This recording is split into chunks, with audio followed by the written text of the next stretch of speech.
جمعت لكم ترندات فاكهة الصيف كلها في الفيديو ده عشان نشوف مع بعض هي تمام ولا خسارة فيها الفلوس. وفري قرشيناتك يا مدام. خلونا نشوف ازاي في فاكهة ممكن تتسبب في وفاة انسان.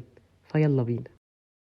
اولا الباشون فروت، كائن ذو قشرة صلبة ولون داكن غير مبشر بالخير في البداية، ولما تفتحيه هتلاقي شوية بذور مززة كده وغير مبشرة بالخير برضو في النهاية.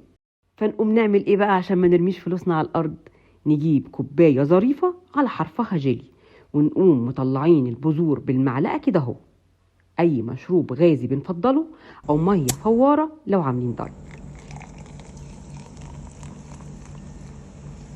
نعزز بلون وطعم وده اختياري. واشربي بقى المشروب اللي بنجيبه غالي قوي من الكافيهات وما بنبقاش فاهمين هم حاطين فيه ايه، وعشان كده هعتبر ان الفاكهة دي تمام. ثانيا الدراجون فروت، شكلها عامل زي الخرشوف الملون كده من بره، ومن جوه هتلاقيها يا اما حمراء يا اما بيضة. فيها بذور سودة، طعمها وملمسها عامل زي البذور اللي بنلاقيها في الكيوي. شكلها مبهج والتكستشر بتاعها ناعم في البق، بس سكرها خفيف جدا ونكهتها تكاد تكون معدومة بالرغم من انها غالية قوي. فانا بصراحة حطيتها في خانة ما تضيعيش فلوسك يا مدام. ثالثا فاكهة الشيكو، شكلها مش عاطفي خالص كده من بره، ما بتتقشرش بسهولة وبذورها كبيرة كده وصلبة، بس طعمها حلو قوي. أشبه حاجة ليها هي طعم البلح الرطب كده، فتحسيها فاكهة شتوية أكتر منها صيفي عشان مش هتديكي إحساس بالإنتعاش. وحذاري ثم حذاري تجربي تاكليها وهي ناشفة أو مش مستوية، بتقف في القصبة الهوائية وبتسبب الاختناق وضحاياها كتير جدا، لدرجة إنك هتلاقيهم منوهين لده على العلبة من بره. على فكرة أنا كان ممكن أكون واحدة من الضحايا دول، لأني أول مرة جربتها كلتها وهي ناشفة. رابعا الأناناس، وده طبعا معروف وغني عن التعريف، بس تعرفي منين ان الأناناسية دي مستوية وحلوة من جوه؟ وانتي في السوبر ماركت شدي ورقة من الورق بتاعها ده فوق، لو طلعت معاكي بسهولة تبقى مستوية وتمام، ولما تروحي وتقشريها هتلاقي الجزء اللي فوق ده بينفصل معاكي بسهولة كده. ونصيحة مني، خليكي شاطرة وقشريها ووضبيها في بيتك. ليه بقى؟ عشان الجزء الصلب اللي جوه ده مفيد جدا جدا للجسم بالذات في التخسيس. حاولت اعزز نكهة الاناناس بالجيلي زي ما انتوا شايفين كده، بس بصراحة الفكرة ما كانتش احسن حاجة. هو سكره عالي جدا ونكهته قوية ومش محتاج حاجة تدعمها، وطبيعي بقى تكون فاكهة الاناناس معانا وتمام. خامسا المانجا النعومي اللي مغرقة السوق وبأسعار رخيصة جدا دي. تعالوا نقول ما لها وما عليها. هي حلوة قوي الحقيقة في الحلويات عشان خالية من الألياف وسلسة جدا في التقطيع، إنما كطعم نكهتها ضعيفة جدا وسكرها أضعف بالمقارنة بالعويس أو الفص اللي أنا بعتبرهم ملوك المانجا. فمانجاية فص صغننة زي دي بمقام 10 من النعومي، بس لو اتدبستي فيها تعالى أقولك نعمل معاها إيه.